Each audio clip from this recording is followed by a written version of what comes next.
Hi everybody, Tim Abbott with my PICOT presentation on November 23rd, 2022.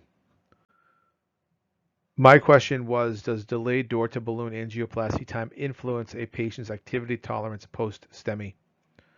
A brief STEMI review. A STEMI is an ST elevation myocardial infarction. It's a type of heart attack that is identified on a 12-lead EKG.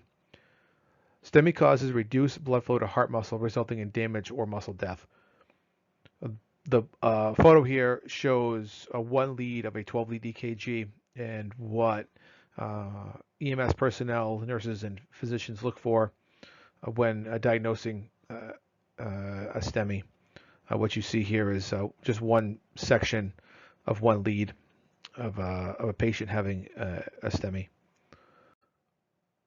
Activity and STEMI. This PICOT question examined if the time it takes to treat a STEMI is delayed, will that influence a patient's activity level once recovered? The current gold standard for STEMI treatment is a stent placed in the offending artery via catheter threaded through the radial or femoral artery.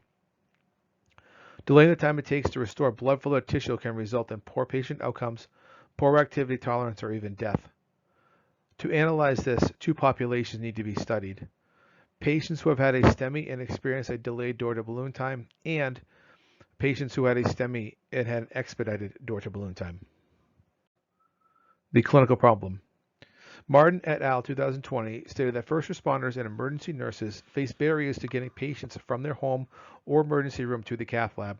It was described that more education, better access to expert advice/consultation, and a modern streamlined STEMI activation process is necessary to meet treatment standards. Recognizing the signs and symptoms of a STEMI is paramount, and these clues can vary between men and women. Women may have the classic symptoms of chest pain, shortness of breath, but also insomnia, jaw pain, abdominal pain, and/or radiation to the arms. Nurses play a vital role in getting patients to the cath lab. This delay could influence a patient's activity level post-STEMI. Literature findings. Park et al. Looked to determine if shortening door-to-balloon time below current goals of 90 minutes would further enhance the prognosis of a patient undergoing PCI. The study was completed in Korea and examined 5,000 people with STEMI. They found that by reducing the door-to-balloon time showed a significant reduction in one-year mortality. This data suggests that the process needs to be streamlined as much as possible to give the patient the best chance at a full recovery and extending their life. They also suggest that pre-hospital systems be solidified, which will allow hospital emergency personnel and cath lab staff to be ready for the arrival of the patient. Clinical decision best practice. Based on the literature, patients with STEMI or MI symptoms need to be evaluated and treated as soon as possible to limit heart muscle damage. The evaluation includes lab draws for troponin and/or CKMB, start EKG upon arrival, or stat EKG upon arrival, IV placement done by pre-hospital providers and/or nurses upon arrival to allow meds to run. This limits delay in cath lab. This limits delays in the cath lab, as that staff will not have to place IVs once in the cath lab room.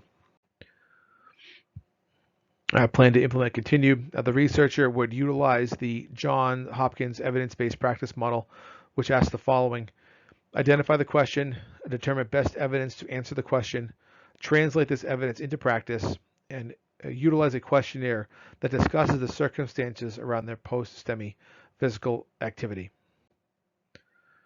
Plan to implement as well. These goals can be accomplished by pre-hospital providers recognizing an abnormal EKG and calling the receiving facility to alert them to the findings if the patient called 911 for chest pain/MI symptoms.